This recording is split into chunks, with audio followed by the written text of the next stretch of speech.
Today we shall discuss lesson 5 my school days and its next part. Let's continue. There were quite a number of good teachers in our school. আমাদের স্কুলে কিছু ভালো শিক্ষক ছিলেন।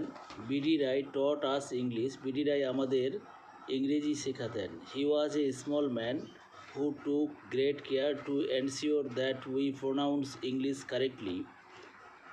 তিনি ছিলেন একটা ছোট মানুষ যিনি আমাদের খুব যত্ন নিতেন এবং আমাদের নিশ্চিত করাতে যাতে করে আমরা ইংরেজি সঠিকভাবে উচ্চারণ করতে পারি। One day he told us the story of the ox and the frog from Aesop's fables. তিনি একদিন আমাদের একটি গল্প বললেন, যে গল্পটি ছিল দি অক্স অ্যান্ড দ্য ফ্রগ। সেই গল্পটি তিনি ইসপের নীতিকথা থেকে বলেছিলেন। Before telling us the story, তিনি আমাদের গল্পটি বলার আগে হি টট আস, তিনি আমাদের শেখালেন how the pronunciation of the or the depends on whether the following word begins with a vowel or a consonant. তিনি আমাদের গল্পটি বলার আগে দি কথায় দি এবং কথায় দা উচ্চারণ হবে এবং তিনি আমাদের শেখালেন এবং তিনি বললেন যে সেটা ডিপেন্ড করে ভাওয়েল সাউন্ড এর উপরে অথবা কনসোনেন্ট সাউন্ডের উপরে সেটা নির্ভর করে। দেখতে হবে যে একটা ওয়ার্ড সেটা ভাওয়েল সাউন্ড দিয়ে শুরু হচ্ছে অথবা কনসোনেন্ট সাউন্ড দিয়ে শুরু হচ্ছে। যদি ভাওয়েল সাউন্ড দিয়ে কোনো ওয়ার্ড শুরু হয় তাহলে আমরা উচ্চারণ করব দি, আর যদি কোনো ওয়ার্ড কনসোনেন্ট সাউন্ড দিয়ে শুরু হয় তাহলে উচ্চারণ করব দা। তাহলে নিশ্চয়ই বুঝতে পারছো যে দি এবং দা কথাই হবে। এটা আমাদের কে শেখালেন? এটা আমাদের শেখালেন বিডি রায়, কারণ যাতে করে আমরা ইংরেজি সঠিকভাবে উচ্চারণ করতে পারি। One day he told us the story of the ox and the frog from Aesop fables. Before telling us the story, গল্পটি বলার আগে he taught us how the pronunciation of the or the depends on whether the following word begins with a vowel or consonant sound. তাহলে তিনি গল্পটি বলার আগে আমাদের শেখালেন যে কিভাবে দি অথবা দায়ের উচ্চারণ নির্ভর করে কার উপর? whether the flowing word begins with a vowel or consonant, যে নিচের ওয়ার্ডটি সেটা ভাওয়েল অথবা কনসোনেন্ট দিয়ে শুরু হচ্ছে কিনা তার উপরে।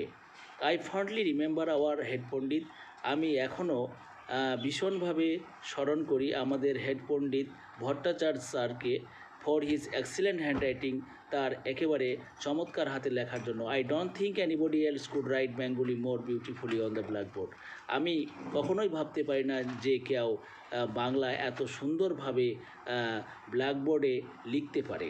I was not very good at sports, আমি খেলাধুলায় ভালো ছিলাম না, but I could draw very well, কিন্তু আমি ভালো আঁকতে পারতাম। অ্যাজ এ রেজাল্ট, ফলে I became the favourite of our drawing teacher আশুবাবু, সেই জন্য আমি আমাদের ড্রয়িং টিচার আশুবাবুর একেবারে খুব কাছের স্টুডেন্ট হয়ে গেছিলাম বা খুব ফেভারিট বা প্রিয় হয়ে উঠেছিলাম। He was given the charge of decorating the hall for the annual prize distribution ceremony, এবং তাকে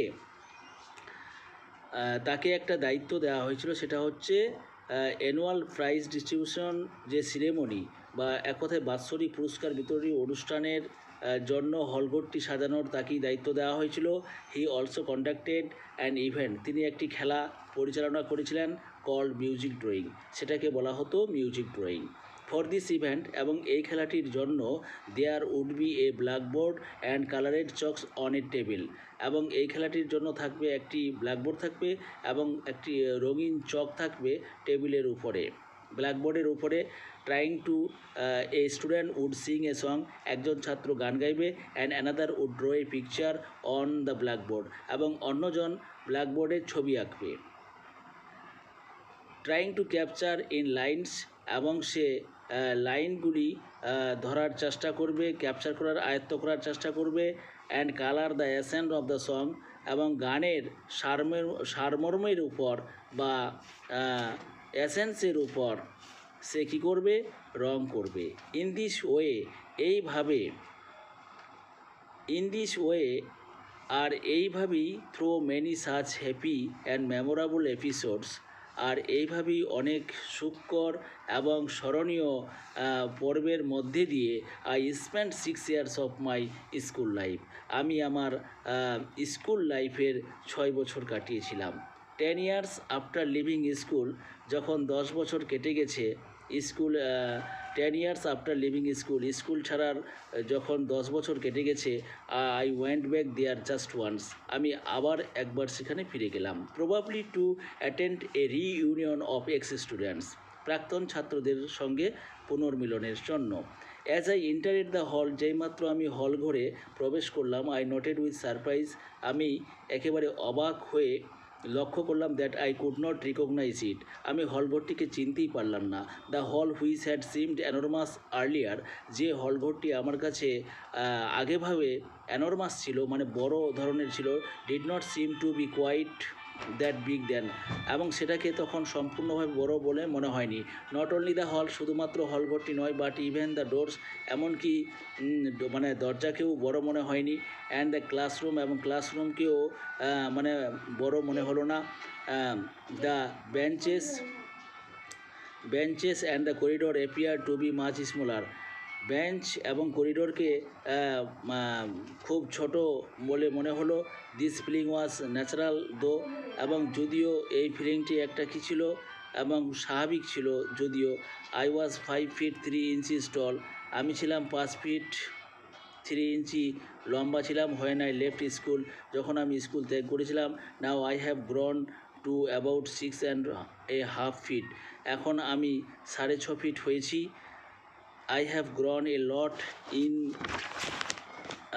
in all these years, আমি এই বছরগুলির মধ্যে দিয়ে প্রচুর বেড়েছি। But my school has not, আমার স্কুল তো আর বড় হয়নি। I have never gone back to my school since then, তারপরে থেকে আমি আমার আর স্কুলে কখনোই ফিরে যাইনি। It is indeed a pleasure to look back, এখন এটা আমার কাছে খুব আনন্দের ছিল টু লুক ব্যাক, ফিরে তাকাতে। And relive the first moments of joy, এবং অতীত মুহূর্তগুলির যে আনন্দকে রিলাইভ করার জন্য বা পুনরায় বাঁচিয়ে তোলার জন্য, এটা আমার পক্ষে প্রকৃতপক্ষেই এটা খুব ছিল আনন্দের। অ্যাডাপ্টেড ফ্রম সত্যজিৎ রায়স, যখন ছোট ছিলাম, তাহলে সত্যজিৎ রায়ের লেখা বাংলা যখন ছোট ছিলাম তারই এটা ট্রান্সলেট করা হয়েছে ইংরেজিতে।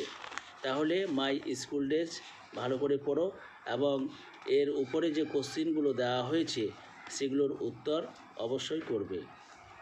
আর পরবর্তীতে আমি যে অ্যাক্টিভিটিগুলো রয়েছে তোমাদের, সেগুলো উপর অবশ্যই ভিডিও দেওয়ার চেষ্টা করব।